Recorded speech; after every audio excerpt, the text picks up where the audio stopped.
People pay good money to see this movie. When they go out to a theater, they want cold sodas, hot popcorn, and no monsters in the projection booth. Everyone pretend podcasting isn't boring. Turn it off. Turn it off.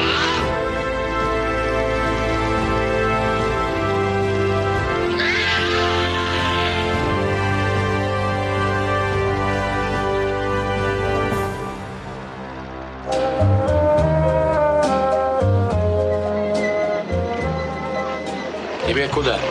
На Плющиху. Нам не близко. Я дорогу знаю. И все ты знаешь. На все у тебя ответ готов. Легко живешь? Олег Ефремов. Ты почему меня на вокзале подхватил? Другие не брали. Татьяна Доронина. А что, ты включаешь-то выключаешь? Ищешь чего? Песню одну хочу найти. Какую же? Чудное название. Нежность. Все цвета нежности. Но я не прощаю. Чего нам прощаться? Впервые на телевидении. Три тополя на Плющихе. В цвете. Опустела без тебя земля. Если можешь, прилетай скорее. Welcome to the projection booth. I'm your host, Mike White. Join me once again is Ms. Gianna D'Amelio. Hello. Also back in the booth is Mr. Alistair Pitts. Don't mind me, I just woke up. The thing is, it's hard to hear the cockerel from up here on the 4th floor. We continue our month of discussing Soviet cinema with a look at Three Poplars on Plyuschikha Street. I'm going with that. It's probably not the right pronunciation, but that's what I'm going with. It's the story of Nyura, a country woman who comes to the big city of Moscow to see her sister-in-law. There she meets Sasha, a taxi driver. They share stories and a song on the way to Plyuschikha Street. He offers to take her to the movies and she agrees, but things go wrong. We will be spoiling this movie as we go ahead, so if you haven't seen the film, turn off the podcast and come back after you have. We will still be here. So, Gianna, when was the first time you saw this film and what did you think? I don't remember when it was, but the first time I saw this film, I actually turned it off like a third of the way through. And it's because the first time we meet one of our protagonists, a cab driver, he's driving around Moscow in the morning and he picks up this young woman and he assumes because of what she's wearing that she was out the night before and she's just going home now. And he's like pretty rude to her about it. And underneath there's like this romantic piano score. And I was like, what? Like, I don't want to romanticize this judgmental dad. No way. Like, I want to watch a film about that woman instead. So I turned the film off and I put on July Rain, which is like, it came out like a year earlier in 1967. It's about a young woman who feels alive in the city among strangers, but trapped and bored around the people she knows. It's like an Antonioni film with less ennui and more heart. I later learned that the directors of those two films had like this history of ideological conflict. So I had inadvertently taken sides. But anyway, I finally watched Three Poplars all the way through a bunch of times for this show. And I'm so glad I did because there's so much happening and I loved it. How about you, Allie? Probably about 3 months ago, in the run-up to recording this episode, as I'd suggested it because Tatiana Lyoznova was on my radar as being kind of a big deal for 17 Moments of Spring, but I'd not actually seen it. And first time round, I guess I was impressed by the prettiness of the black and white cinematography and the sort of unashamed romanticism, I guess. But just rewatching it for this episode, I felt like it rewarded the rewatches. I had never heard of this film and had never seen it until we started talking about doing an episode on it. I was so confused because I was watching a black and white version and then suddenly something went wrong with my server. So then I had to find a other version of it. And it's out there available pretty readily with commercials via a couple different streaming sites, though it's the color version. And I was so confused why there were two versions of this movie. Same story, same subtitles, same everything. And then finally I found out that they colorized it for a showing on Russian TV back in, 2011 or something? So, mystery solved, but it was still just like what am I watching here? And the colorization is actually pretty nice, but my God, the black and white cinematography, to your point, just looks fantastic. And yeah, this movie is beautiful. It's kind of a strange story. I mean, really, when I think about it, there's only about like 4 sequences to this entire film.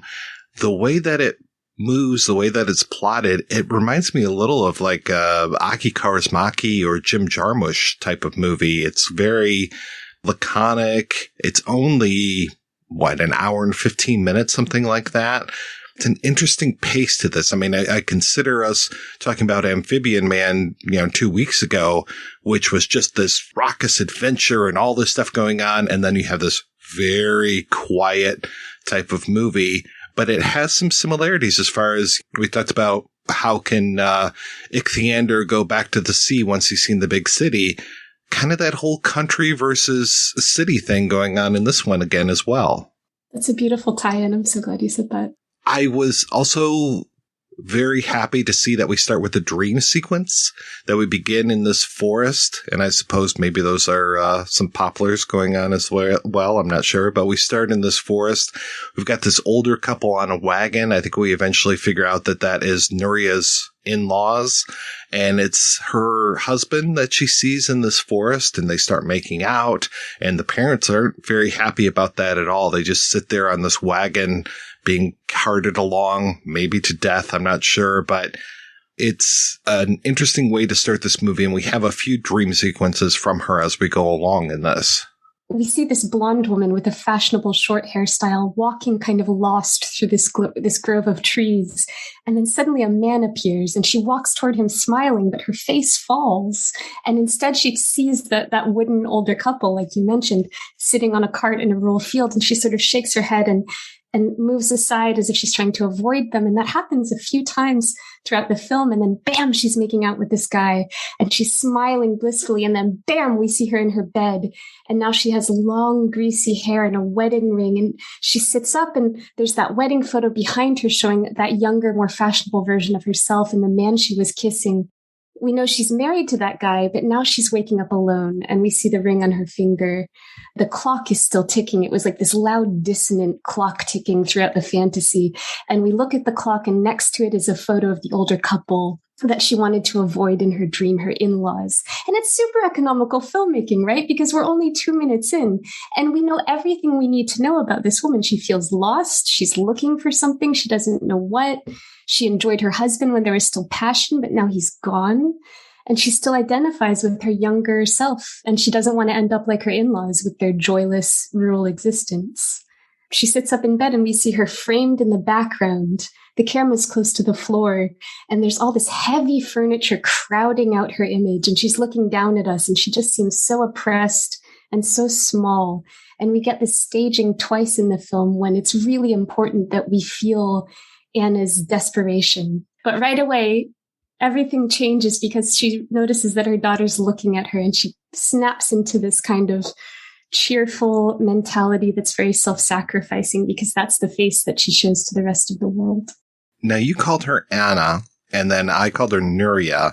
We should probably talk a little bit about that because I'm not sure why she's also known as Anna in this film, and they keep talking about it, but I never really got the explanation. Yeah, so her name is Anna Grigorievna, but Nyura is a nickname for Anna. She says, only one person calls me Anna Grigorievna, and that's this man who loves and respects her uncle Yegor. But Nyura is like the nickname that she's known at home. I'm glad you mentioned that. I hope I'm not being confusing. It's worth noting for listeners who are less familiar with like Russian and Soviet art and culture is that the Anna Grigorievna is the most polite, most respectful form of address for somebody. And to be honest, at this point, it's quite an old-fashioned way of addressing somebody. It wouldn't have been so much back then, but is the most respectful form. Whereas, as you said, Gianna, Nyura would just be like the diminutive nickname form of her name. So that's what's going on with that. Yeah, that opening sequence is so eerie and almost borderline surreal, like when you cut between her and the in-laws and when you cut back to them, they're in exactly the same bolt upright pose. They look dead. Like, they look almost like taxidermied in those positions because they're just staring straight ahead. The man has his hand on his hip and his elbow like straight out in this very almost like hyper real pose. And we see in the photo he also has that, but it's a slightly more normal, relaxed version of that. And then again later on when they reappear, this kind of ghostly in-laws, they're in exactly the same pose. It's kind of freaky. I kind of like it because in a film that's otherwise very down to earth and realistic, it has this more poetic / ghostly sections to it. We meet her daughter. We meet her son pretty quickly. We find out a lot of stuff in this opening here. We find out that her husband is responsible for, she says he's responsible for the river, but I guess he mans the buoys or takes care of the buoys in the river so that they will help the ships through or something, but he's not there is the biggest thing. And we also find out that they're in this smaller village, that they're not warm enough in this house, but yet she's just like, oh, no, we're fine. Everything's fine. But I think her daughter says everyone's heating their houses and we're here freezing. She's like, no, we're all good. And that's all this before the credits even roll. I have to point out, like, her self-sacrifice and her kind of magical thinking when she's like, no, we have the warmest house in the village.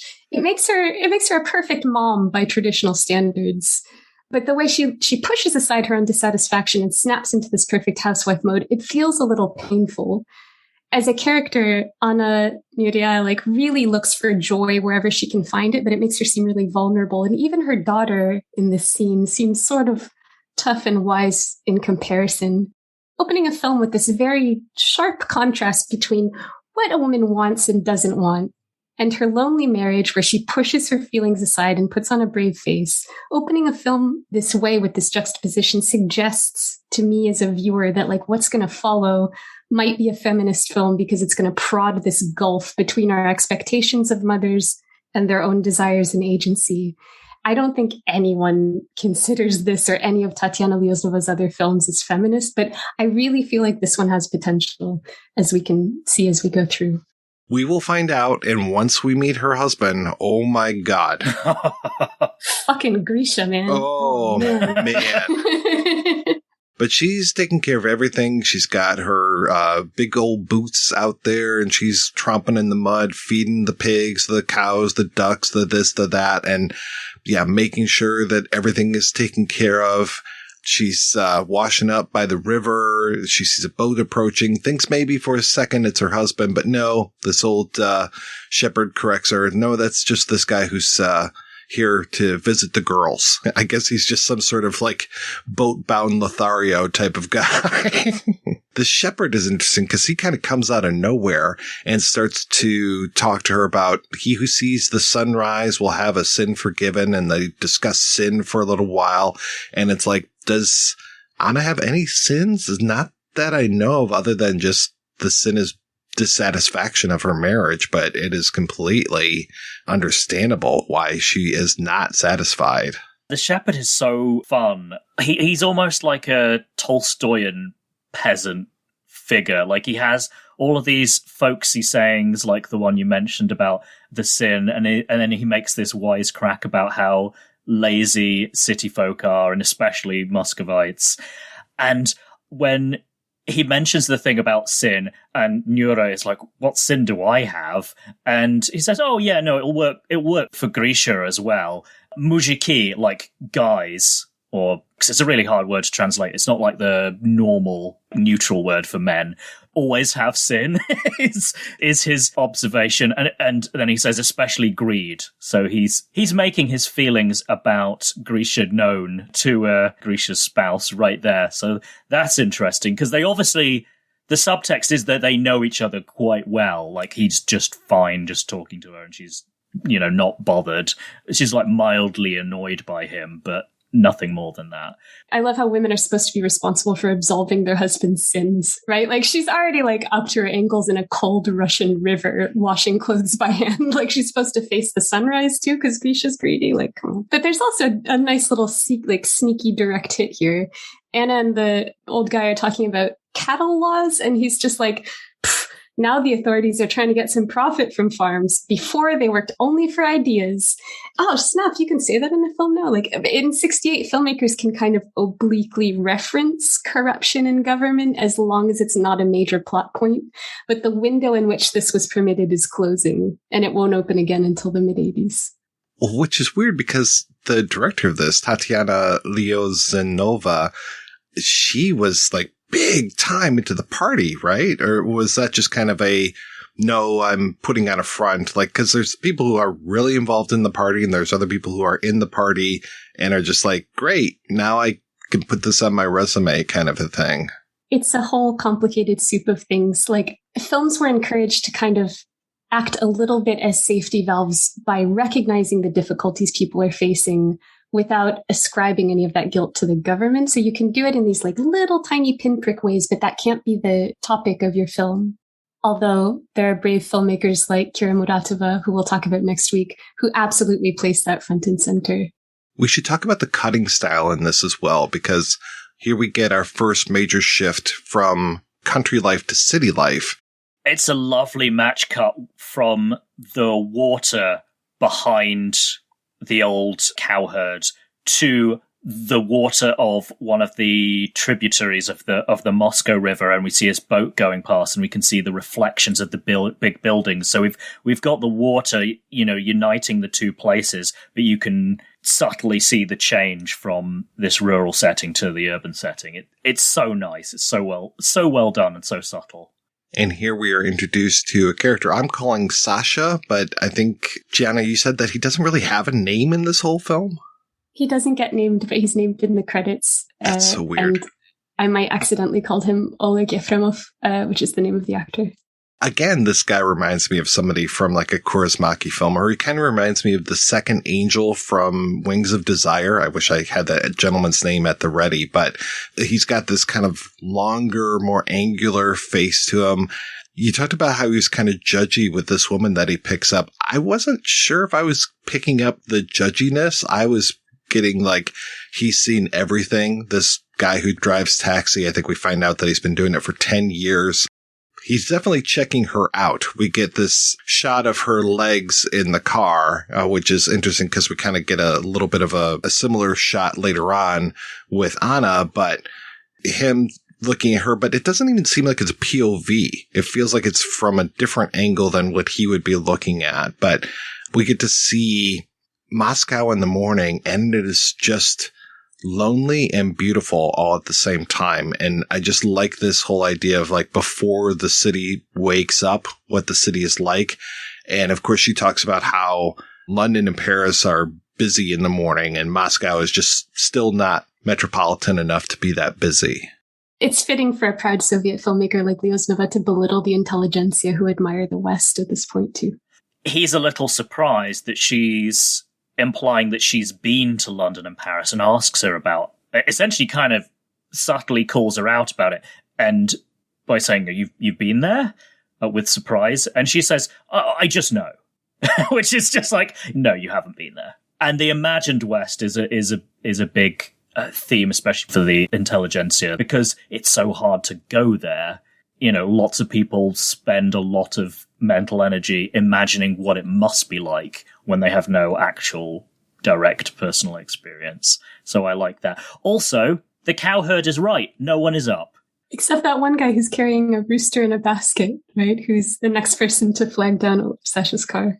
And I really like that we get that nice shot of that rooster in the basket, and then we hear the crow, and then boom, we're right back to the farm. And now we find out that it's not that one crowing, it's another one. It's one of Anna's roosters crowing. So I was like, oh, that's really nice. And we get to, actually, it might not have been Anna's rooster, because we are cutting to Ivanova, this older woman, and Uncle Yegor.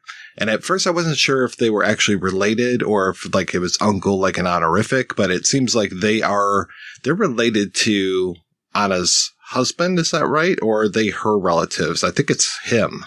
I thought it was just a courtesy title because Yegor's the only guy who's knight, but I don't know. Ali, do you know anything about this? Yeah, my reading, especially the second time round, that it was more of a courtesy thing, and that they just seem to have quite a close relationship, which is odd because Grisha seems to really look down on Uncle Yegor. And clearly there is also no love between Ivanova and Grisha either. Ivanova doesn't even seem to like Anna, though, either. She doesn't like anybody. Yeah. No. She used to be the kindest woman in the world, but the war took it away. Yeah. At least according to Yegor. He lost his arm, and I think there's a kind of kinship between Yegor and Anna because Anna's this outsider, and she has this buoyancy and this emotional resilience and this cheerfulness that really sets her apart from everyone else in the village, it seems like, and he's lost an arm, and there's a sympathy between them among outsiders. Of course, she's there to ask a favor. Could Yegor take her to the train station in his cart because she needs to go to Moscow to sell some ham, and her suitcase is too heavy to carry. They offer her some food, and she just seems like ravenous to scarf down their food. I was like, oh, I guess you're not really getting that much at home. And as she's eating, Yegor's like staring at her lovingly, unblinkingly, which is a bit creepy. And the wife, Ivanova, just like gets increasingly annoyed and storms out. I think there's some jealousy there. We get this whole thing, too, where they start talking about how much it's going to cost once they get to, because she's going to see her sister-in-law in Moscow. Yep, bring that ham. Needs to get a good price for that ham. Got to get a good price for that. I'm like, oh my God, Grisha, thanks. This whole thing about how, like, if I have a 110 in my hands and that's it, you know, even if the meter shows 120, they'll take what I have. And she just seems to know how the big city works. And she's just so sure that she can pull one over on a taxi driver if she's got 1.10, I guess, rubles in her hand, or maybe kopecks. So I'm like, I'm not sure how the money works.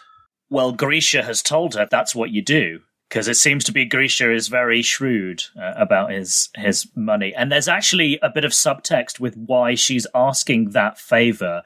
Despite his affection for her, Uncle Yegor is like, you can just take the collective farm, the kolkhoz's lorry. They'll be driving with a bunch of cabbages. Just hitch a ride. And she says, yeah, about that. Grisha doesn't like to owe anything to the collective farm, so do you mind?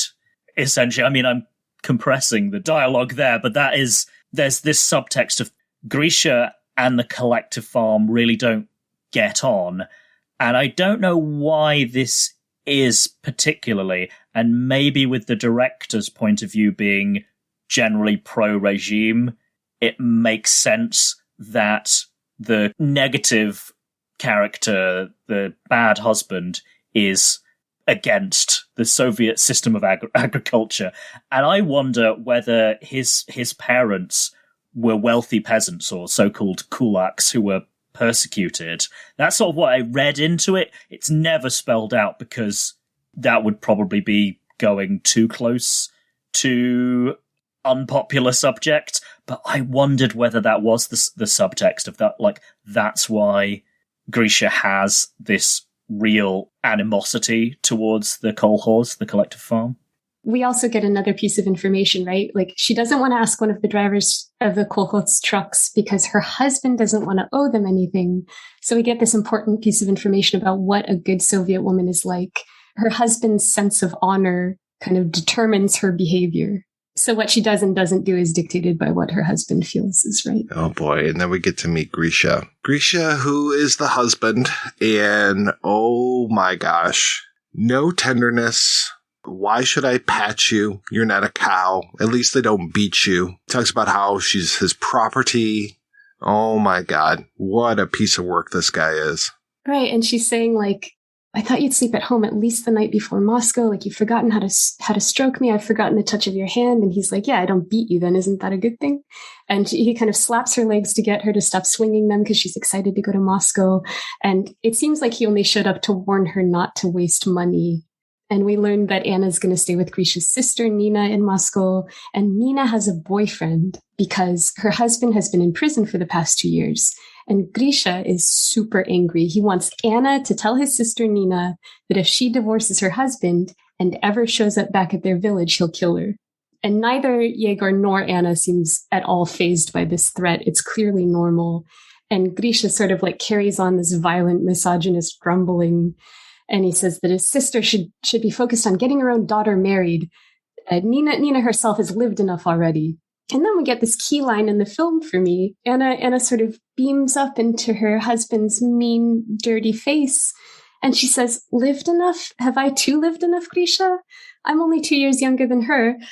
And of course, the film then pivots around this question, like, what does Anna need to feel like she's really living? And will she find it in Moscow? Such a brilliant observation. And, oh, yeah, Grisha is the worst. It's such a stark contrast to what we're going to get in a few minutes when she actually gets to go on her ride to Moscow. Like you said, she's so excited. I love her swinging legs on the back of the cart. And when she gets in the cart and her daughter gets to ride with them for a little while, Anna is singing for a bit, and songs play such an important part to this movie. I really appreciate that she's singing.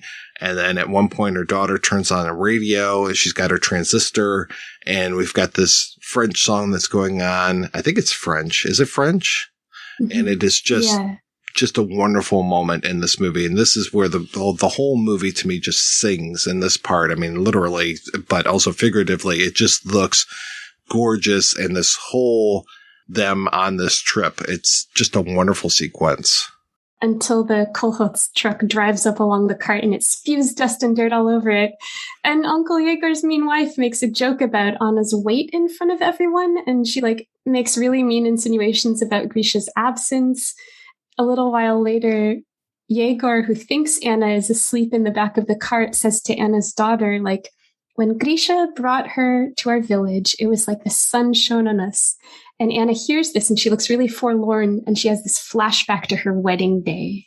And she and Grisha are dressed in their wedding clothes. They're riding toward the village in a horse-drawn cart at full speed. And she's coy, and she asks Grisha why he chose her to marry. And she's breathless and teasing. And she's are you going to lock me up? And he promises that he will. And I think in this context, locking someone up means being jealous and possessive. It's a sign of love for Anna. It's a sign that Grisha really values her.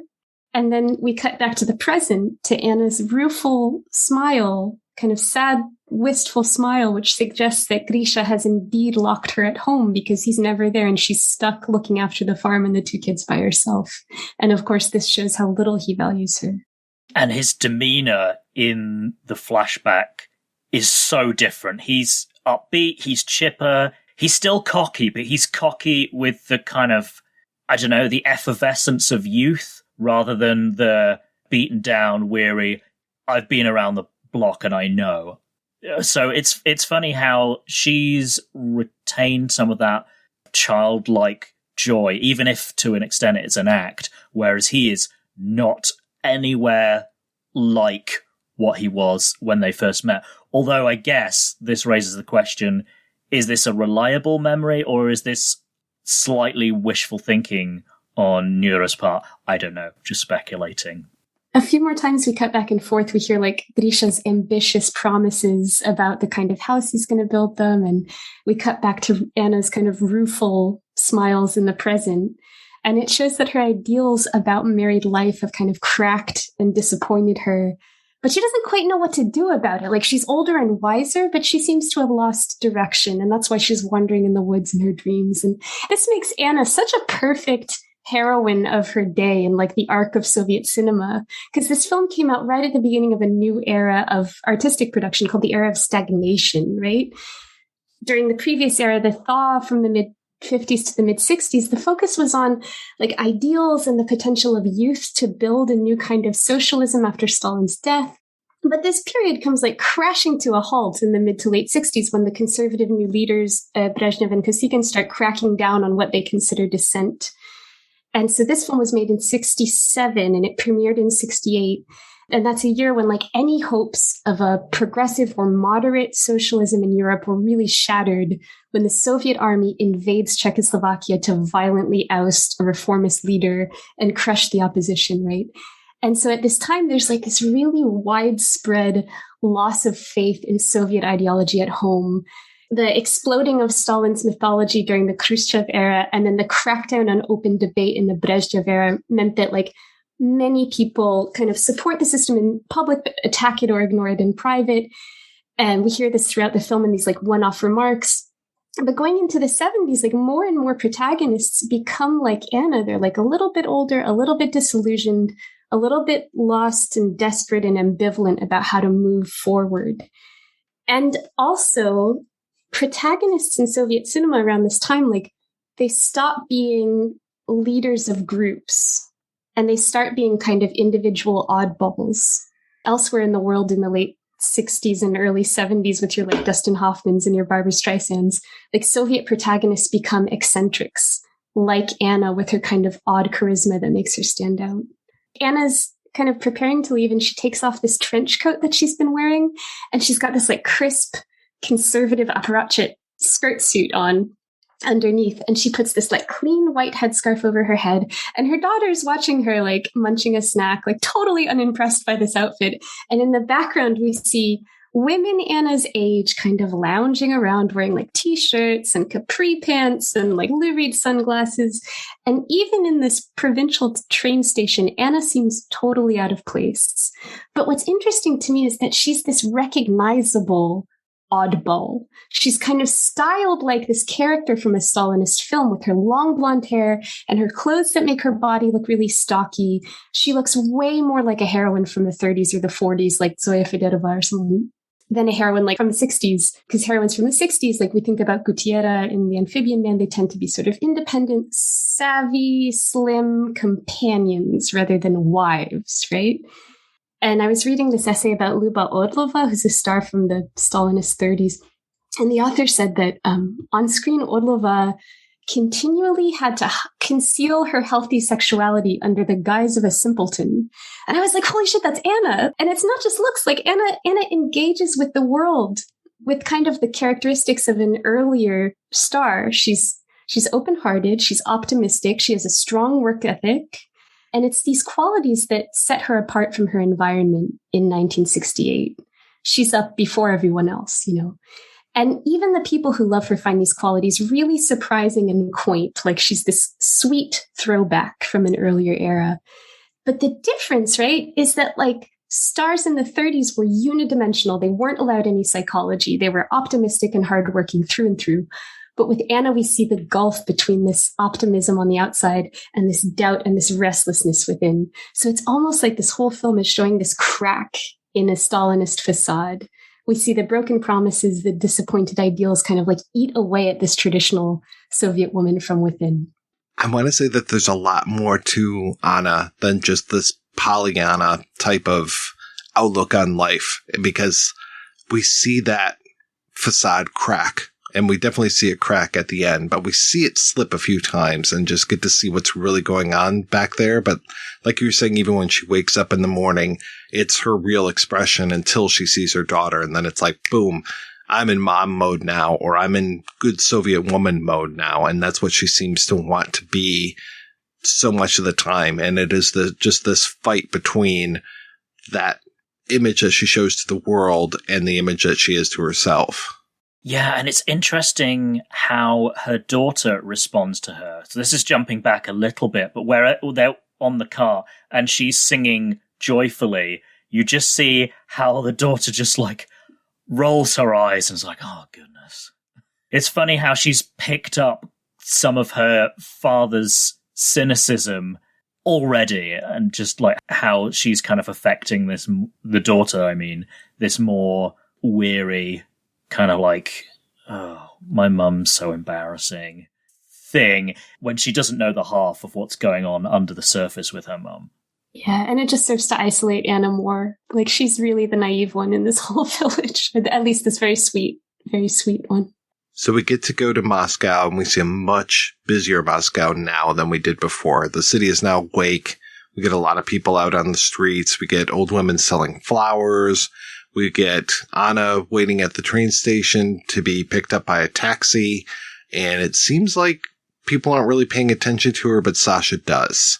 And when she gets into the car, well, actually, even before we have her picked up by the car, we get to see him with his current fare, which is this old Uzbek man who's got this I described it as a funny hat, but it's not that funny. But he's sitting in the back seat and they're having a whole conversation. And I was trying to figure out what they're talking about because there's something about a voice, who is on the phone or something. Was he sent to pick up this man? Is that what I'm picking up on? Yeah. So I think what's happening, and this, when I lived in Turkey, this would happen too. Like this older Uzbek guy gives the driver, Sasha, a number to call, and he's like, call my relatives, let them know I'm coming. And Sasha does, but he dials the number and the people on the other end of the phone, like, don't know what he's talking about. And he's like, well, I guess I better drive him anyway. Is that right, Ali? Did you get the same thing? Yeah, that's how I interpreted it. And I wondered whether the situation is that you've got like a big group of Uzbek folks living crowded in the apartment, and that's why the people who pick up the phone don't quite know what the taxi driver is talking about, and that's why you can hear them kind of like sort of yelling over their shoulder. I mean, you never see the other side of the conversation, you just hear it on the phone in Uzbek to whoever else is in the room with them to try and figure out what this guy is talking to them about in Russian. So eventually it does work out, but yeah, the taxi driver feels like he's been put in a bit of a situation here with this relatively vulnerable old guy that he's now in charge of. I wondered why the grandpa, who does look quite elderly and frail, couldn't have just gotten out of the car and made the phone call himself. Did not make sense to me, but I don't know.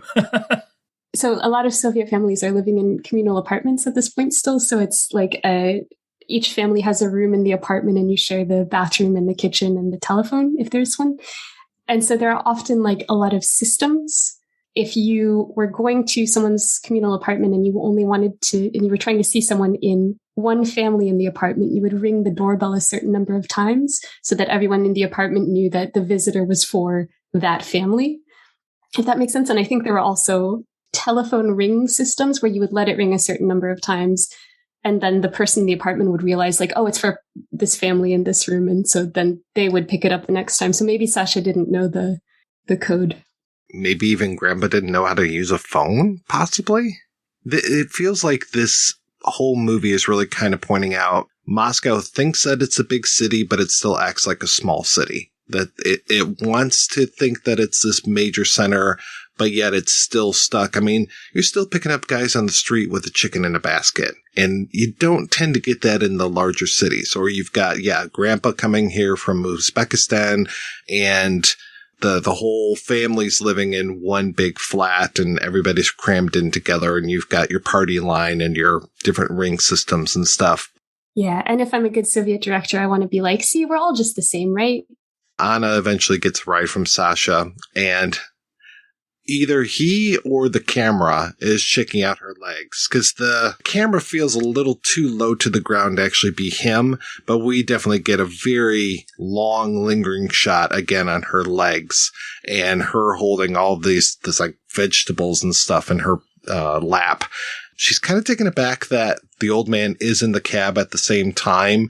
And of course, she's super suspicious of the taxi driver, just like, don't try to cheat me. I know the way, like we were talking about. She's got this system down that Grishka told her, but she's also so excited to be on this cab ride and sees this dog sticking its head out of the back seat or back window of a car and is super delighted about that. And then also laughing like crazy because there's a stocking hanging out of the trunk of the car.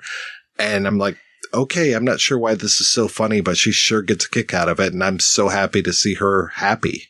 Yeah, there's this Airedale with like a gold collar with like giant gold medallions hanging off the collar. And so it's like this comically kind of oversized statement about real wealth disparity in the USSR. Like, it's so silly that it's not a serious critique. But then this rich family is again undermined because its underwear is sticking out of its trunk. When Oleg / the camera / us, when we're checking out Anna's legs, she's kind of like fiddling with her skirt to pull them down, like, and the film is setting up this discrepancy between the young citified intellectual woman who doesn't care about her legs showing and this good Soviet woman who is covering up.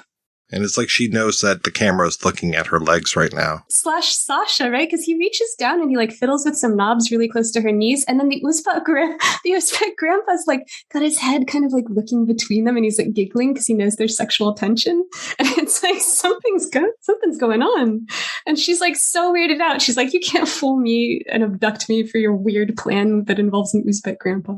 Yeah, leave that one for Eli Roth. And she's so delighted by being in the big city, which is very much in contrast to the cabbie, who it's just another Tuesday for him, or whatever day it is. In a way, he's kind of looks down on her just as a bit of a country bumpkin, which, to be fair, she is to an extent. She is, but she also calls him out on that thinking later, which I really like. Like she's quick though. And yeah, it's worth mentioning too, like no other cabbie would pick up Anna with her giant suitcase and her 110 cab fare. And Oleg is this like grumpy guy. He's got a face like a crumpled paper bag. And he picks her up because he just can't stand to see her stuck there in the heat. Like he's doing it because of his own damned morals, not because he likes her. He hasn't even made eye contact with her at this point. There's like a real Humphrey Bogart vibe about Oleg Yefremov in this film. He's a man who pretends not to care, and he walks around in this sardonic shield that then gets opened up by love. Eventually, they drop off the Uzbek grandpa, the whole family. A lot of people are there to pick him up. And then we get really the longest and, to me, the heart of this movie, which is the rest of the ride and the conversation between Oleg and Anna. And this whole part, I mean, this is why you see this on the poster image, on anything that you're looking at. It's those two in this car. And this just becomes amazing. And there's a lot of data that's being delivered here, a lot of conversation going on, and you're looking at this on several levels. There's the conversation that's happening, but there's also the looks between them, the actions that are going on. When they let the grandfather out, there's some talk about how there was an earthquake in Tashkent, and that she has no knowledge of it, and Anna has no knowledge. And so he's just like, oh, don't you ever read the newspaper? And then she starts to talk about all of the news that is going on in her village.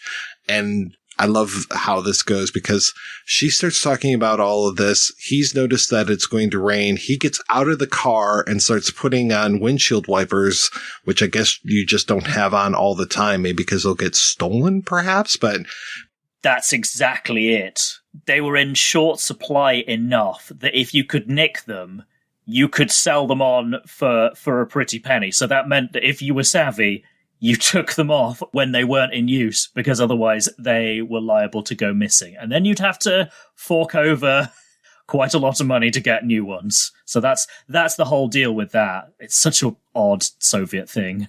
And him outside of the car looking at her as she's just prattling away about all of the concerns that she has in life. And he is just kind of looking at her, can't hear her. We can't hear her as the audience. She seems to be unaware that we can't hear her. And he is just observing her. And I think that's when he kind of starts to fall in love with her. I don't know. His attraction at this point felt a little bit condescending to me. Like she's this caricature of a countrywoman and he admires her blend of ignorance and sincerity because he reads it as purity compared with his scorn for the westernized woman with the bare legs earlier.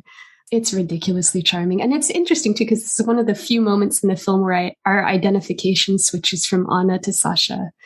And we were outside with him looking in at her. So they talk a little bit more about her name. This was when I was like, why is he calling her Anna Grigo? Yeah. I'm not going to try to pronounce that. Sorry. She talks about how she was afraid of the old man that was in the car. He talks about how his family died during the siege of Leningrad, that they took us kids to a sanctuary in the Volga. So I was trying to pin down exactly what was going on with the siege. I mean, when was that? World War II? Yeah, so it begins in September 1941, and invading Nazi troops encircle the city from the south.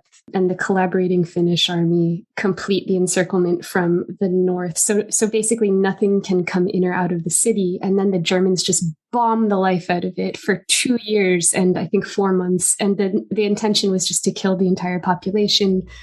Some historians classify it as genocide, and a lot of analysts these days are comparing it tactically to what the Russian army is now doing in like Mariupol. Yeah, famously grim siege that is underknown in the West. I mean, it got so bad that you had literal cannibalism happening because people were so desperate. They would eat the dead bodies of people who'd perished from starvation. It was that bad. That's when Alexander Belyaev, the author of The Amphibian Man, died, for a little bit of grim trivia. Way to tie it back to that first episode. Well, and Ali, you also picked up on the idea of him saying that he's from Peter rather than from Leningrad because of the name change that goes on there, which I think they changed it back now. We're back to St. Petersburg. Yes, we are. Yeah, that city has changed its name quite a lot because it was St. Petersburg from its founding. Briefly in World War I, it was Petrograd because Petersburg sounded too German, which is not good when they're trying to kill you. And then it became Leningrad. But I guess because he's a local from there, he still colloquially refers to it as Peter, which seems to throw her off, which is weird because I feel like she would have known that it used to be called St. Petersburg, but apparently she's like, well, where's that? And he's like, Leningrad. He's like, oh, right, okay. Maybe that's pointing again to the fact that she's rural and not that formally educated, but maybe I'm reading too much into that as well. And around this part is when he starts looking for a song on the radio. And yeah, there's a whole discussion here about music. And this is when he asks her to sing and she starts to sing for him. And this again, it's one of those moments where you can really see that he is moved. How'd you describe it? A paper bag of a face? You can see movement on that paper bag. You can see that he is actually very touched by the way that she's singing to him and to us as the audience. It's really, just really nice. And I guess this song that she sings is called Temptation. I think it really became associated with the film. And then I'm not sure if it was a hit beforehand, but I think it became a hit since then because of its association with this film. This movie actually was very popular, if memory serves. Should just say the song's title was Tenderness. Tenderness, thank you. I was thinking of Screaming Jay Hawkins here. It's a big coincidence because she knows the song, but she doesn't know what it's called. She's only heard parts of it on the radio. And so it's the fact that this song that she really likes, but doesn't know the name of it, whereas he name checks it as Tenderness. She then just sings it, and he's like, yeah, that's the one. And the fact that they both like this song as much as they do is the kind of the magical, romantic, or maybe this is meant to be moment for the two of them. At least that's how I read it. It seems almost like a 1980s US romantic comedy kind of moment almost in its serendipity. It's the perfect meet cute type thing, right? Because Oleg is looking for, sorry, I'm calling him Oleg. I don't know if his character's name is Sasha. Sasha is looking for a song on the radio because they've parked because it's raining so hard and he has his arm stretched behind on a seat and he's asking her if her husband treats her well and she gets uncomfortable and says yes. And so he's like, okay, I'll turn on the radio. And he's looking for his favorite song, Tenderness. And he can't find it. And she's like, oh, I have a favorite song. And he's like, why don't you sing it for me? And she does, and she's singing the first lines. And that's when his face changes, right? That's when he gets so moved. And we don't know why at this point. And then later we realize that Anna is singing an older version of the song that he'd been searching for. But that's hidden from the audience until the very end of the film. Right now, Anna's singing a beautiful song, but Oleg seems like overly moved by it. And we're like, what's going on with this guy? And I have to say, like, I'm hard on this character, but Oleg Yefremov is an amazing actor. Like, he was a real star and he deserves it. Like, he barely gets to move throughout this film. He's stuck in a car the whole time, or he's stuck next to his car the whole time. But he conveys so much with small gestures and intonation. And he's a great, like, eye actor as well. Yeah, the only time he's really more than 2-3 meters away from his car is when he sees the rain has stopped and he sees a billboard for a movie. And then he eventually stops his car and he goes in to buy tickets for them, which I found to be very interesting because she's sitting in the car. He's out of the car and she's super nervous because she starts looking at the meter and just seeing how it's ticking away. And she is panicking that he's going to try to take advantage of her monetarily. And just, she sees this quote unquote girl outside of the window and she's trying to get her attention. And meanwhile, he's inside of the movie theater trying to buy tickets. And my God, the line for buying the tickets to this movie, I guess Soviet cinema is pretty healthy at this point, if we're to judge by this line of all these people.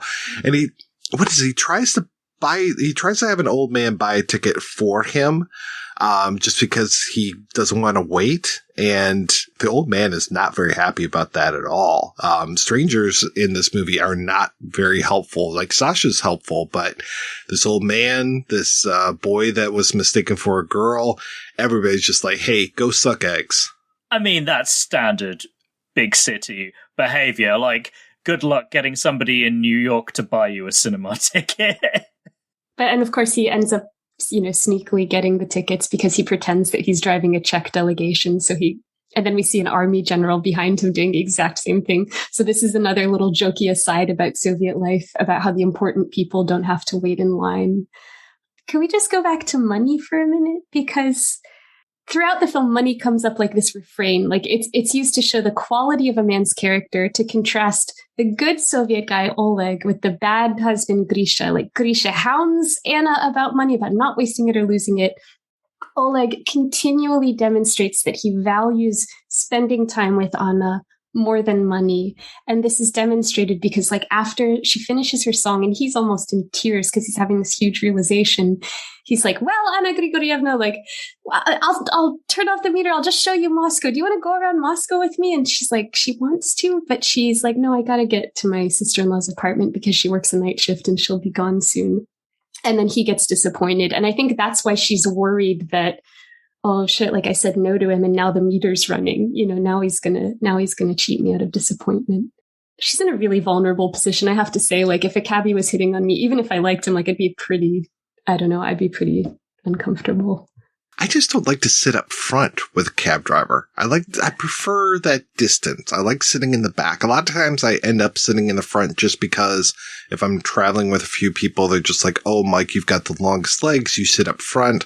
And it's like, oh, great. Because unfolding myself to get out of the back of a car is not a very funny sight. Well, it's not funny to me. I'm sure it's funny to other people.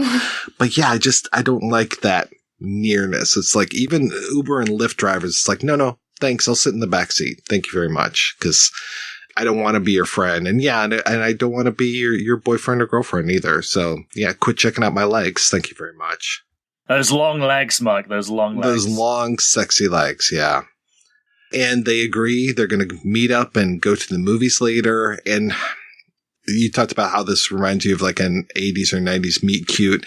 It reminded me a little bit. I guess it was a 90s movie. It reminded me a little of, Before Sunrise, like this whole thing of them together. And it feels like there's a literal timer in this movie, which is the meter for the cab. But yet it's also, her having to go back to the village with her money after she sells her ham and stuff. But yeah, just something about that love and that they never fully connect. It's like, okay, we'll meet back at this place and we're going to go to the movies, 7:00. I'll see you here kind of thing. And then the movie takes a little bit of a turn because then we get to meet Nina, which is Grishka's sister. Anna really starts to parrot Grishka with some of the critiques of Nina as far as how she's too skinny, she uses too much makeup, all this kind of stuff. When's your husband coming back?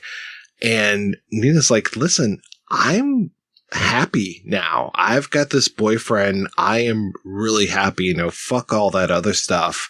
It's all about me right now. It's one of those moments where I just wanted to cheer for Nina, because it's like, yes, you go, girl, you've got it. You do this up, because it sounds like your husband was a real piece of shit. And I don't know if that light bulb is fully going off over Anna's head yet or not, but it's just like, man, you should really learn from Nina's example.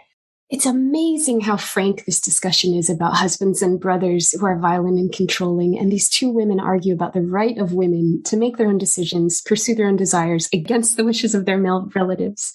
And they also talk about whether living their own lives is wise in this environment where brutality is the norm.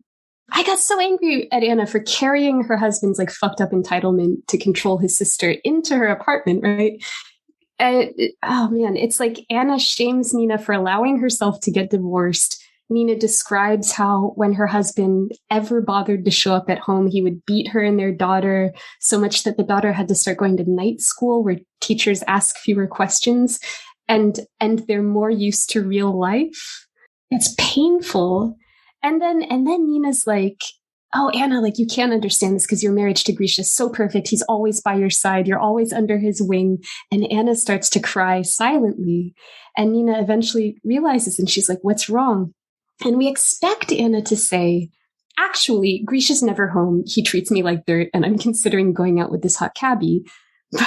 But instead, it gets way darker, right? Anna says she's crying because she feels sorry for Nina because when her husband gets out of jail, he's going to hunt her down and kill her. That's when Nina's like, you feel sorry for me? Look, I don't have any bruises now, and Grisha's not our master, and we don't need his permission. This is super striking because for the first time, Anna is the bitter, cynical character who creates tension, right? This is also the first time she's been alone with another woman, which makes me wonder whether her cheerful, kind of appeasing attitude has been a front, like a survival strategy for getting through interactions with men and kids. And that line that she says to Nina, ugh, and when your new boyfriend gets used to you, he'll beat you too. And that to me really explains Anna's behavior in the film, right? It's why she's so subservient to Grisha. She expects violence. She expects abandonment. She didn't bat an eyelid when Nina was describing these things to her. And she thinks Nina's an idiot for inviting retaliation by making her own decisions. So if all men are like this, if you expect it, why bother changing partners? Why go out with anyone new? Like you said, Mike, Anna is telling Nina, you're like this other creature, the city girl with all this makeup. And that's in the script. But when we're watching this scene, we're watching Nina get dressed to go out in an outfit that isn't that different from Anna's. And she's not noticeably wearing that much more makeup than Anna. The characters looked really similar to me, at least. And I think that really undermines the misogyny that Anna's spouting, the slut shaming, right? It seems like this really unfounded, bizarre judgment imported from the countryside that isn't true. And really the only difference between them is that one woman has gotten a divorce, which is something that was never that uncommon in the Soviet Union, certainly not in the late 60s, but it's much more common in cities than in the countryside. So I think this scene really highlights Anna's conservatism as being out of place. So eventually Nina leaves and we get to see her new beau, but we don't hear the conversation. We're at a distance from them and they talk before they walk off. And then we kind of start what I would consider the longest, but it's mostly long because it feels like time is stretched out. It's not actually a long sequence, but it is a painful sequence because it is now her, Anna, faced with this decision. Do I go out with the cab driver? Do I not go out with the cab driver? Her alone in Nina's apartment. There's an interesting thing where she's going through photos. And I think she thinks that the one photo she picks up is Nina's boyfriend. And I'm like, that's not her boyfriend. I'm sorry to say. And then she flips and another picture is Jean Gabin from Grisby. So many of the movies that we have discussed with him in it. super, super handsome French man. And, I was like, hey, I think she just has photos of actors here. So, that was kind of neat that she did. I wouldn't mind a picture of him by my vanity. But yeah, it was like, again, kind of showing that she's a little bit of a country bumpkin here. But what was great is that we've got these photos around the mirror and everything, and the camera pushes in. And it doesn't push in on Anna. It pushes in on Anna's reflection in that mirror. And then that starts us off on another kind of dream sequence. And it's just so nice that this movie has these little breaks in here to have kind of her inner life, her inner thoughts, and just what could be. And my goodness, it is such a nice sequence. The room darkens around Anna, and her blonde head, she has this blonde upsweep, and it kind of gleams in this like really unearthly way. And we zoom in on her blonde upsweep in a way that felt to me like a reference to Vertigo, which came out exactly 10 years earlier. I don't know if it's a reference, but I couldn't find out if it had been distributed in the USSR, but it really felt like a Vertigo moment to me. In the dream, we see Anna waiting alone in a courtyard with her heavy suitcase while she sees a man carry off Nina in the distance. And then there's this super alienating fisheye effect, and Anna comes home to her cottage in the village, but everything's wrong. No one's happy to see her. She's wearing Nina's clothes. And Grisha's like super cold. He like interrogates Anna, but he won't let her answer.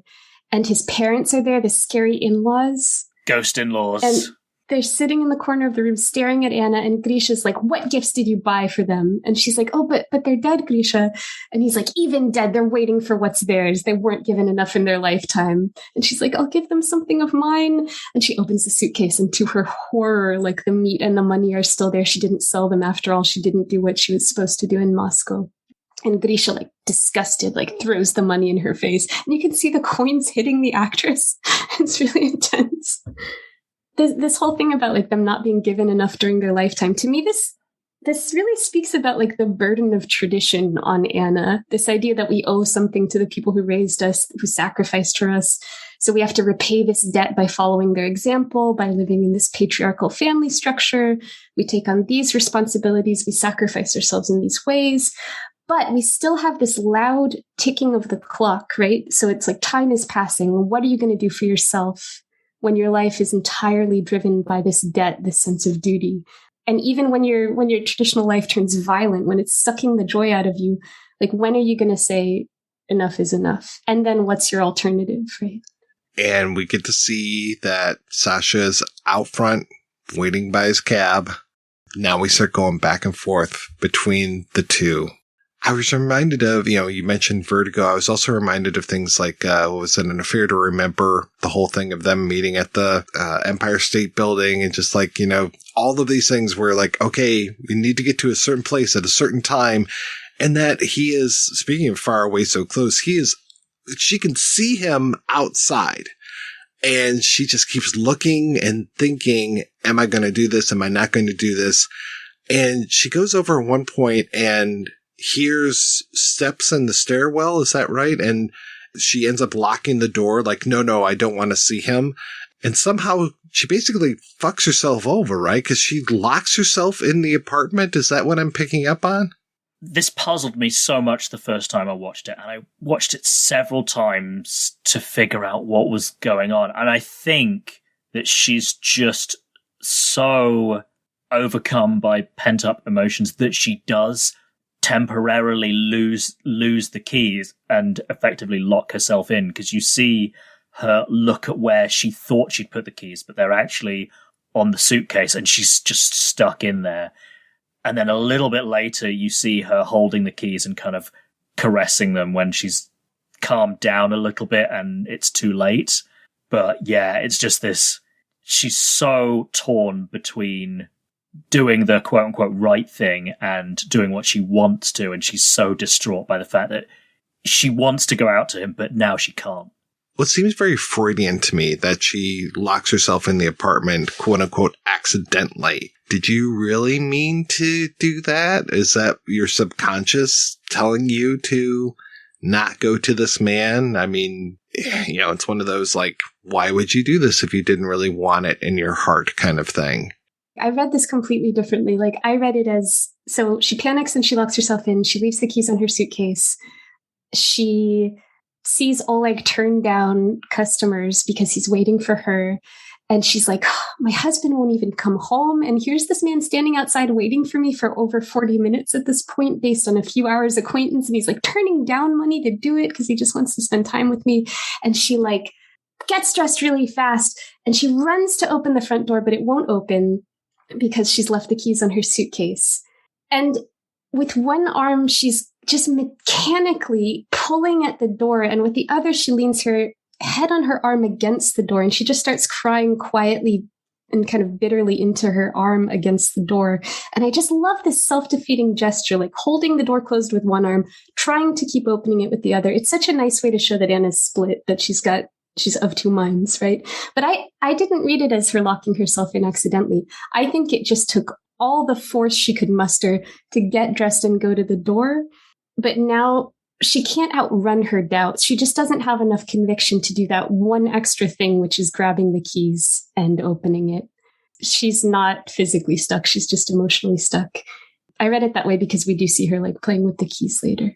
Well, that she left the keys on the suitcase. Two symbols of escape, right there. This is rough, right? This is the sequence that I was just kind of screaming at the TV. It's a gut punch, and Yefremov's face, he's just like, he's not saying anything. He's just so silently distraught. He's not over emoting. It's so subtle, but yeah, you can just see the pain on his face as his hope is ebbing away that she'll make this date and not stand him up. I really love this scene because even though Oleg Yefremov has the car, he has mobility, he has more money than she does at this point, more knowledge about Moscow, he has more power in every single way. Except in this big conclusive scene, Anna has more power, right? And she has power in this extremely filmic way. She has the power of the gaze. Like in cinema, the person who sees more has more information and therefore more power, right? And she's high up, she's protected, she's hidden. She's watching Oleg down below on the street, vulnerable, dressed up, turning down work, waiting for her. And Anna is taking as long as she needs to make up her mind.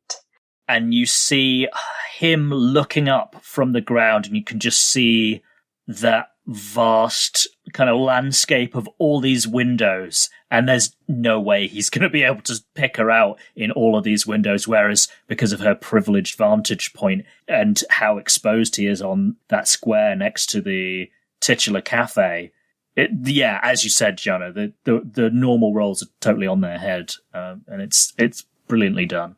That she doesn't lean out the window and call to him. I was just like, please, just yell down to the street. I know. I was dying for her to do that. I had this thought that like you say, Ali, like the windows in the apartment building, there's a fisheye effect as well. So they seem to be like kind of like coming in at him, and they look really dark and vacant and scary. And this is such a contrast to this moment earlier when Anna is singing and Oleg is realizing that she's singing his song, and he's having this like intense love moment, and the camera leaves the car for the first time. It's like their love, their attraction is too intense for us. We have to take a breath of fresh air. The camera leaves the car and it just kind of like floats over other cars in the sea of cars in Moscow. And you get this idea that like the city is full of these like little bubbles of love. Each car is a story, and the city feels really warm and inviting. And here it's the opposite. The city feels, or these windows in this blank apartment building feel extremely threatening and isolating. Just as an aside here, a film podcast that I really love called Falling in Love Montage that covers chick flicks. They have a tick box for chick flicks that they call sexy precipitation, and we do have some very sexy precipitation during that car sequence, as you were describing. You see the city, and there's all this rain, but it's still somehow romantic and not miserable, which it would actually be to be caught out in the rain like that. Oh, tell you what, as someone who lived there for 5 years, the rain in the summer, it comes down so fast and so hard. It's just not nice to be caught out in. Whereas here, it rains more, but it's more of a sort of steady drizzle, which is not nice either. But also, you're not going to get absolutely drenched to the skin. But anyway, that was like a double aside, so apologies there. I think you wrote it in the notes, and I don't see it right now. When we first see Sasha / Oleg, he's at one point after he drops off his first fare, I think, like, we see a really wide shot of, I talked about how beautiful Moscow is in the morning with no one out there.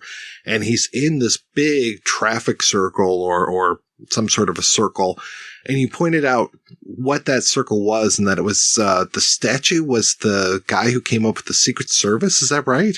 Yeah, so it is Dzerzhinsky Square, as it was known then. And I don't know where they took the shot from, but it looks like they took the shot literally from the Lubyanka building, which was the secret police building, which I kind of wondered, am I reading too much into this? But also that statue is no longer there. When the Soviet Union fell, the Dzerzhinsky statue was moved to this museum park, which is where they moved the majority of the communist statues from that era. So you can still see them. It's right next to the new Tretyakov art gallery, but they're also not in these like privileged places in the city of reverence. And there's actually an ongoing debate in Russia about whether that Dzerzhinsky statue should move back to its former place, which, as I guess you can imagine, if it moves back there, that's symbolically very bad, because that's not good.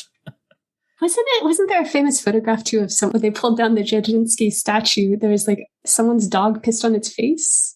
And that there was like this famous photo that went, yeah, it's in Svetlana Boym's book about, I think it's called Common Places.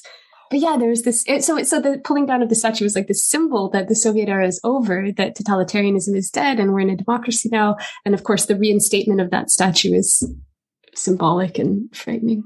I remember them having a lot of fun with fallen statues in GoldenEye. I hate to say it, but he gets in his car, he honks his horn quite a few times, and then off he goes, and that's it. That's the end of this sequence, and oh my goodness. The horn seems like the frustrated crying out of him, like he's pissed off, just like, or disappointed, or just screaming at the sky with just this horn that he's doing, because he doesn't make a peep otherwise. He's so quiet. She's stuck in the apartment. She's not crying out loudly. She's not bawling her eyes out. I'm sitting at home basically doing the same thing, but and then cut to her on top of this flatbed with her suitcase next to her, and the driver blames her for the rain, that she brought the rain back from Moscow.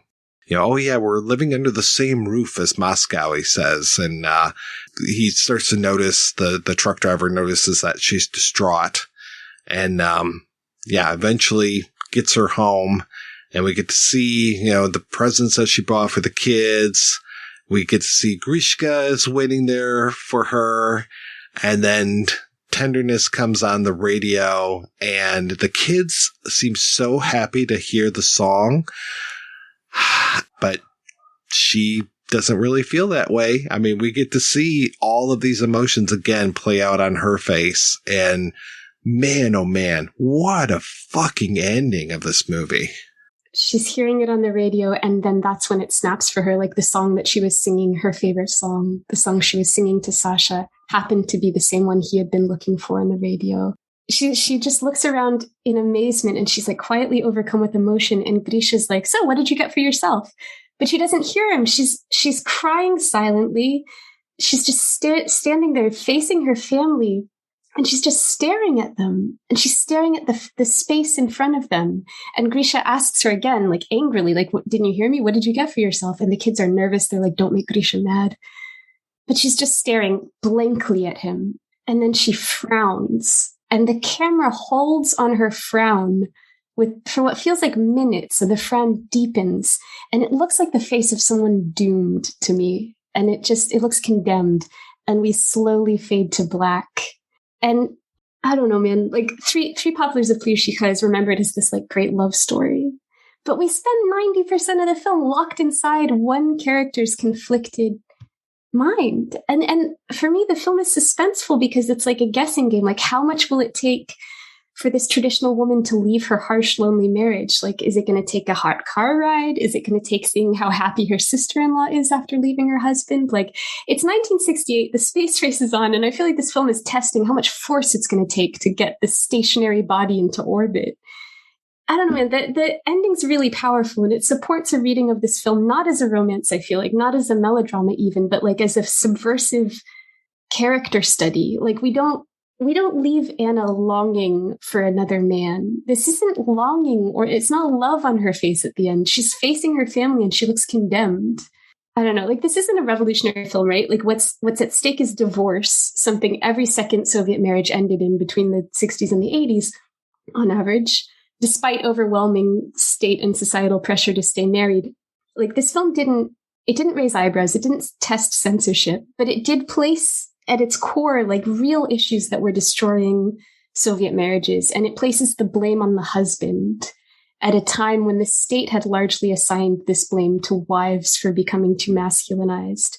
But it's like this film is refuting that reading, right? Like, Anna is this very conservative, classically feminine character demonstrating profound dissatisfaction in her traditional marriage. I think about Grisha's final line, like, what did you do for yourself? What did you get for yourself? And the answer is nothing. Like, her frown is the answer. She returned to her family. Everyone's pleased. Everyone's happy except Anna. And so I feel like the final expression, it's a note of tragedy. We end on a note of tragedy. It's tragic that she sacrificed her own desires to maintain the status quo for her families. And it's not a heroic martyrdom either. Like, her regret is so deep that it looks like nausea. You know, it's like, I really feel like this film is a subtle challenge to the Soviet doctrine of putting the needs of the group before your personal needs, which was an expectation that weighed doubly heavily on women. I kept a photo of Anna's final frown on my desktop for a while to remind myself not to like end up regretting inaction. I don't think this is some feminist classic, but it's interesting, and you can really find empowerment in it if you want to. Well, you know, it's always better to regret something you have done than something you haven't done. Such a gut punch. Right? Yeah. Or an alternative answer to Grisha's question, what did you get for yourself, is a secret that I'm going to have to take to my grave. There are two films that I think would be like really fun to watch for Three Poplars and Plyuschikha, because they're both like alternate reality versions of it with the same stars. We've talked about like Soviet filmmakers during the 50s and the 60s. They're finally able to explore psychological struggles of individuals rather than the triumph of the collective. And so earlier in the 50s and 60s, these individuals are men. They are young men. These are the protagonists whose psychology gets explored. But by the late 60s, it's clear to anyone who can read a newspaper that the people experiencing the greatest psychological struggles are women. Women are being vilified in the press for becoming too independent. They're working multiple jobs, they're caregiving, and they're handling really challenging marriages. Abandonment, intimate partner violence, alcoholism, these things are really kicking men to the periphery of Soviet family life. Many women are raising kids single-handedly. And there's a lot of tension around that because women are often in charge of households, and they have a lot of power in a patriarchal society that provides more opportunities for men and expects men to be more in control. So there's a lot of tension kind of pulling marriages apart and kind of testing ideas about gender. With all of this crisis, like the state is complaining about low birth rates, divorce rates that are high, women becoming too masculinized, too independent, men becoming too feminized, too passive. What happens is that like the attention of filmmakers turns to these women who are experiencing all of this burden financially and emotionally, and how they're handling it becomes the topic of a lot of films. And like two genres are kind of born out of this. There are women's pictures, which like tend to feature strong professional urban women with families who are dissatisfied, usually due to like the absence of a partner or a lack of personal fulfillment. And we're going to talk about these films next week, I think. But the other like big female-centric genre of the late 60s in Soviet cinema is melodrama. And that's more likely to have a romance at its core. in melodramas of the time, we see like these independent women without families navigate big cities confidently, and they fall in love, and they often have no interest in marriage. These women have renounced the double burden of work outside the home and inside the home, and they're not going to stand for any violence or emotional neglect. And so a key example of this genre is a film called One More Time About Love, or Once More About Love. And it's this weird, like, funhouse mirror of Three Poplars. It also comes out in 1968. It also stars Tatiana Doronina, who plays Anna in this film. And at the time, she was even more famous and even more beloved for One More Time About Love. And she's the opposite of Anna, right? Her character is a flight attendant, so her job is international travel. She's super independent. She has no family ties. She's totally comfortable, like, navigating Moscow on the subway and eating alone in restaurants. She's got this, like, stylish short bouffant hairdo that became super trendy. And her character is really vocal about demanding respect in her interactions with men. And she's super confident sexually, too. She, like, meets a stranger in Moscow. She goes to his house. She initiates sex. And then in the morning, she leaves him with a note on a box of chocolates saying, we're not going to see each other again. So the director of this film, Georgi Natanson, like, had a ton of trouble getting the script approved because this behavior of Tatiana Doronina's character was considered, like, amoral and anti-Soviet. But even the censored final cut, like, never condemns Natasha's behavior. So it's like, it's just like a weird opposite of this film. And the nice thing is Oleg Yefremov is in it too. And he plays the second male lead. So it's nice to see them together again in the same year. And then there was another film that came out that I thought would be really fun to pair with Three Poplars and Plyuschikha. And it's called Mama Got Married. And it's either, like, I think 1969 or 1970. And it's a coming of age story about a teenage boy who's, like, pretty happy living with just his mom. But the mom has a secret boyfriend, and they're moving in together and they're going to get married. And the new stepdad is Oleg Yefremov. And his character is really, really, he's like a more affable, slightly more lovable version of this character in Three Poplars and Plyuschikha. But we see him start becoming a new stepdad. And so it's interesting to see that character, like, a year later, kind of filling that role. And, like, we can imagine what Sasha would be like. Oh, that would be nice. Yes, please leave Grishka. Bring the kids. That's fine. Bring the kids. They deserve happiness too. And yeah, go ahead with the new stepdad, this taxi driver who can bring home some bacon rather than making you go sell a ham in the public square. I was really frustrated by Anna's choice to stay with Grisha. And I was thinking about why, and I've been doing this research project for 2 years on gender in Soviet cinema. Traditional ideas about marriage are left over from the Tsarist era, and they're still super pervasive. And, like, a lot of women at the time are raised to believe that getting married is, like, their greatest goal and achievement in life. And Soviet life was like this endless stream of bureaucracy, right? So every time you need to do anything, you have to bring your documents, and they clearly show your marriage status. And to be unmarried is to be abnormal, right? In a society that highly values conformity. To stand out is to be suspect, and to be suspect is to be denied basic things like a raise or, like, permission to go on holiday. And one reason that the Soviet state values marriage so highly is because it relies on women to keep men and children ideologically in line.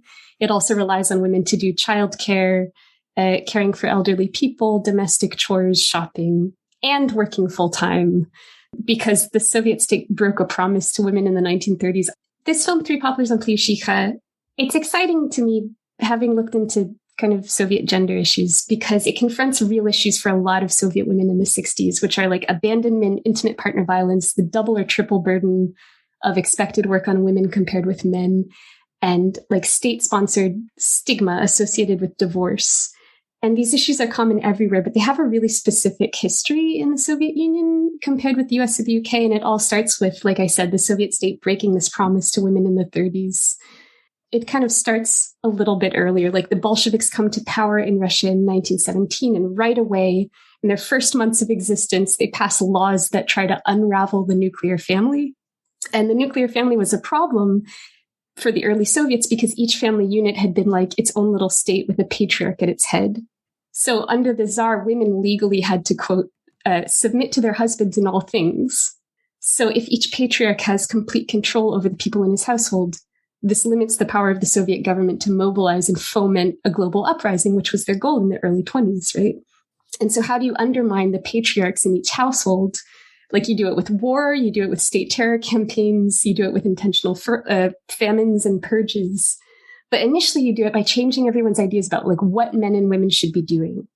And the early Soviets saw women as this, and especially married women, as this weak link in society because they were deprived of decision-making and deprived of independence and kind of like overburdened by caregiving and domestic chores. And so they were potentially open to recruitment. But even the most radical Bolsheviks had this really determinist vision of gender. So they were like, all women raise kids, right? So if we ally ourselves with women, we end up raising a new generation of communists. So pretty much as soon as they get into power, the Bolsheviks pass laws that really empower women and they disenfranchise men. And the role of the father is pretty much just shrunk to the payment of alimony. Like women can now get divorces easily. They can keep their property afterward. Marriage is reduced to just something that happens in an office, if at all. Everyone has the same rights regardless. And this is in the teens and 20s.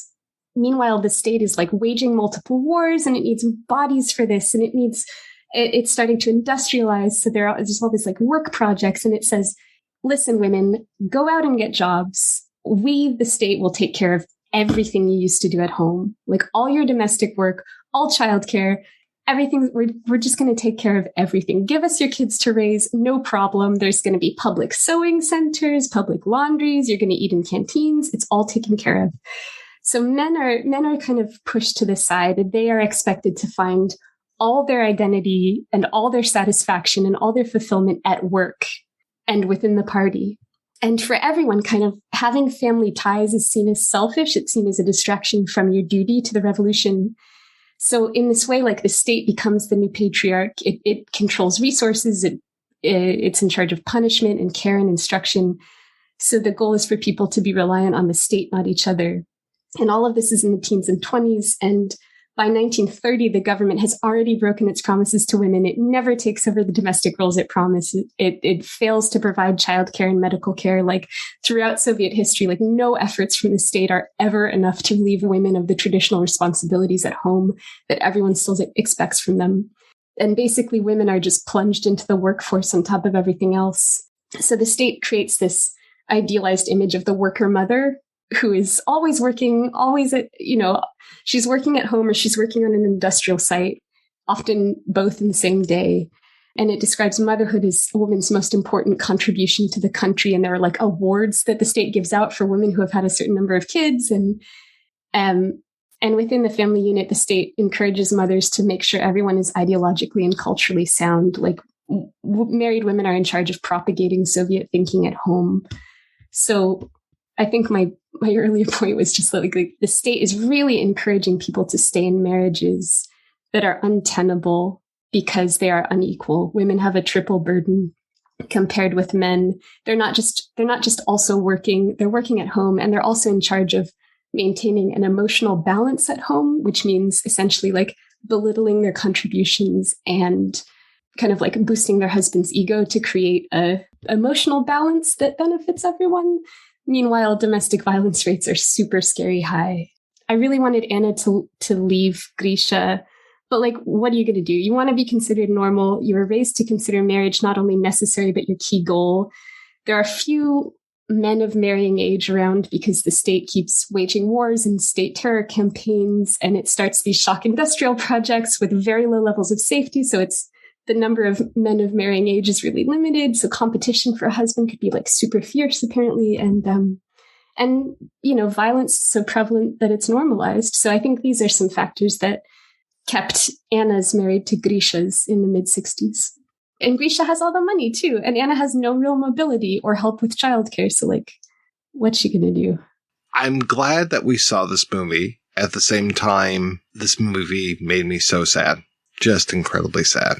Why is it considered a romance? Because there's a possible romance, but that it doesn't have that. And there's so many movies that end with that sadness of the two ships that passed in the night, the missed connection at the end. It happens quite a bit. And this is one of those films that it still feels very relevant and very modern, even coming from 1968. This film did not seem like it had dated at all in a lot of aspects. I think about Grisha's violence, and I remember that like Putin decriminalized domestic violence in 2017, which is just like, for fuck's sake. Like now if it's the first time someone in your house attacks you, you can't really file a report. Maybe the cops will issue a small fine, but that usually comes out of like the household budget, so it really punishes survivors as well as perpetrators. And it just described Nasiliu, which is like the main aid organization for survivors of domestic violence. It recently classified it as a foreign agent, which means that it's undermined trust in it and has like financial consequences. Yeah, it feels really relevant, and hopefully it's also relevant because there's still love in the world. I don't know how to say this. Yeah, it feels like with the current Russian regime that the Soviet Union broke so many promises, but I feel like I have to be really careful here, but like you at least feel like they sometimes when it would be nice if we could have this, whereas the Putin regime is just like violence, patriarchy, that's good. And if you don't think that's good, what's wrong with you? You're not a true patriot. Tatiana Lioznova, right? She's this well-known, well-regarded Soviet director. She directed Three Poplars on Plyuschikha, one of the few female directors to get her start in the 50s. But she's most famous for directing the most famous Soviet TV show ever, 17 Moments of Spring. And it tells the story of this Soviet spy in Nazi Germany working under the name Max Otto von Stirlitz. And it airs in 1973. And when it was on TV, the streets would clear. It was just so popular. So like fast forward 25 years, the Soviet Union has collapsed. Boris Yeltsin is this crumbling, deeply unpopular, embarrassing alcoholic leader. And the people in power in the new Russian state are the oligarchs. And they're making it clear that like Yeltsin has got to go. And Russia is now officially a democracy, so there's got to be an election, right? And the political technologists, the kind of like PR people who manage elections on behalf of certain interests, they're like scratching their heads and they're like, what type of leader can we get people to elect? And so a leading political technologist at the time, Gleb Pavlovsky, comes up with this idea for a survey about people's heroes. And they're like, the survey asks people to rank like who they like from most to least, from a list that includes popular film depictions of political leaders like Stalin and Peter the Great and Lenin. But surprisingly, the most people voted for Stirlitz, this KGB agent working in Germany from Tatiana Lioznova's TV show in the 70s. And he's kind of like the anti-Yeltsin, like he's quiet, he's sober, he's young, he's tactical. And Pavlovsky said in a PBS interview, we realized that we needed a young, strong, powerful intelligence officer. There were two options, and one of those options won. So who is this person who won? Vladimir Putin, the new head of the Secret Service who had recently returned from working for the KGB in Dresden in Germany. So like, I don't want to make too much of this, but like this director's choices may have had like a real fucking impact. Gleb Pavlovsky's super interesting. He became a Putin advisor and then he left Russia and started like openly criticizing Putin. And he's been giving like really damning interviews lately. He's super interesting. And thus the importance of talking about Soviet cinema. Kind of started off talking with the Amphibian Man, and I know we've got one more week to go of this, but it's like stuff from 1968 that we're talking about, 1962, all these things, they all really kind of still have resonance today. So it's not like we're talking about things that are hermetically sealed and have no impact on the world outside of them, just as these standalone pieces of film. There's people behind these, there's themes, there's stuff that's been going on and stuff that will continue to go on. So God, that's fascinating to hear about that TV show. And just even, this is, I think, our first female director. And next week, we're going to talk about another female director as well. So I'm glad that we're kind of moving into this realm. Thank you so much, Mike, for taking a punt on this suggestion of a like relatively obscure film. I feel like I've got so much out of just having this talk with you two. Definitely. No, you guys have brought it so much in this series, and I am just so glad that you agreed to be a part of this, because it's making this such a rich experience. You are bringing so much to this that I never would have ever picked up on. I never would have watched so many of these movies, and I'm so glad that we did. I mean, I will probably rank Welcome or No Trespassing is one of my favorite comedies now for years to come because it was so much fun. And this movie, I will never be able to forget this, especially because of all that heartbreak at the end of it. It's that classic Russian ending. You mentioned it. You mentioned that ending, and there it is. It's Ichthyandr walking out into the sea. Ah. I'm so glad that you chose this, Ali, too, because I never would have come back to it. And I love it. I love it. I'm so grateful, yeah. And thank you so much for this opportunity, Mike. It's been such a pleasure researching these things. Well, I'm so glad that you've been doing so much for this. I really appreciate it.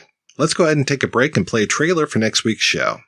My name is T2756. Would you like to have sex with me now for money? Worst Movies Ever Played is back with 3 new VHS movies for your ears. Sextipede, you're alive again. How I've missed you. Anything can happen in this actual play RPG podcast, and we mean anything. You didn't think you could go to Texas Instruments without murdering someone, did you?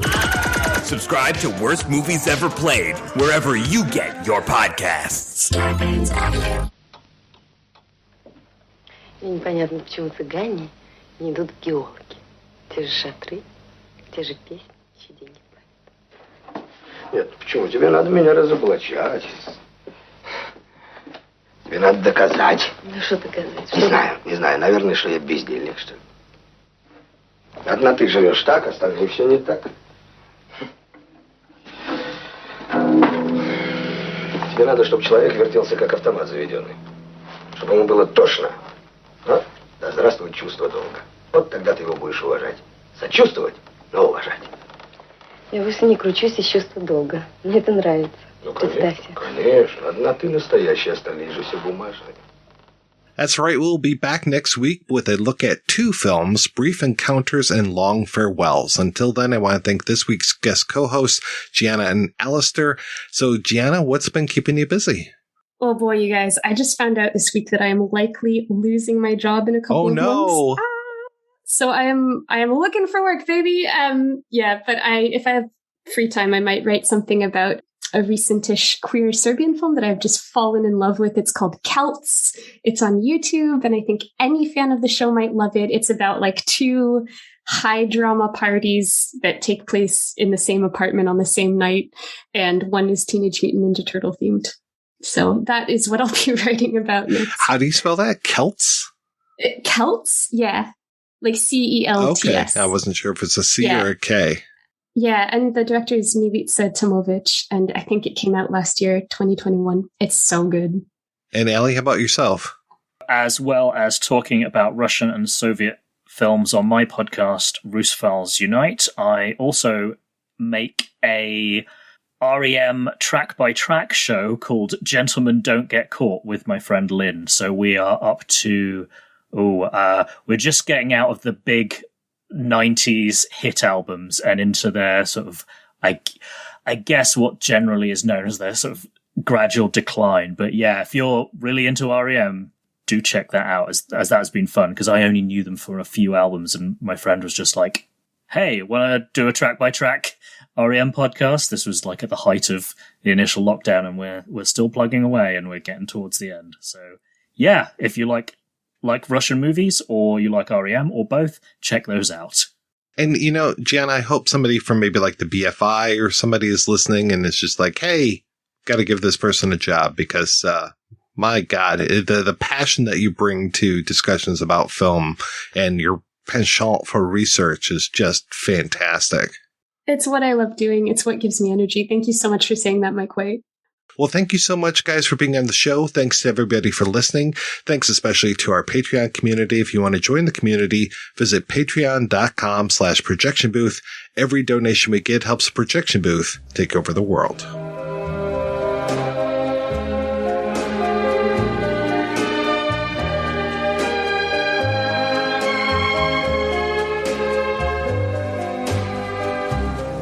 Опустела без тебя земля, как мне несколько часов прожить, как же падает листва в садах, и куда-то все спешат такси, только пусто на земле одной без тебя, а ты летишь, и тебе дарят звезды свою нежность.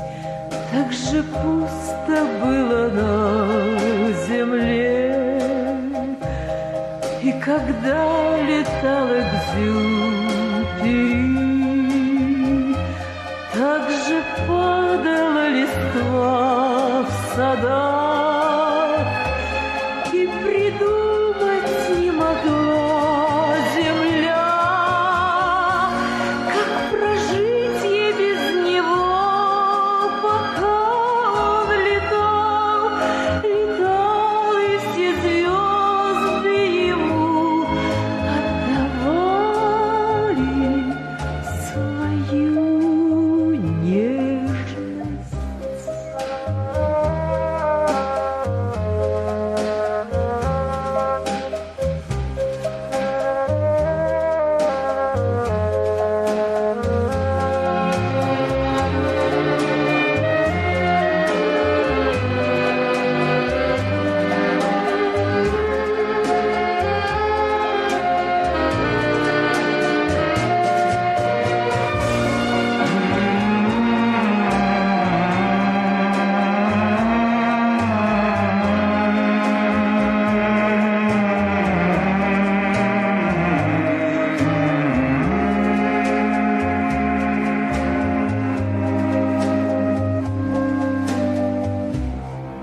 Опустела без тебя земля.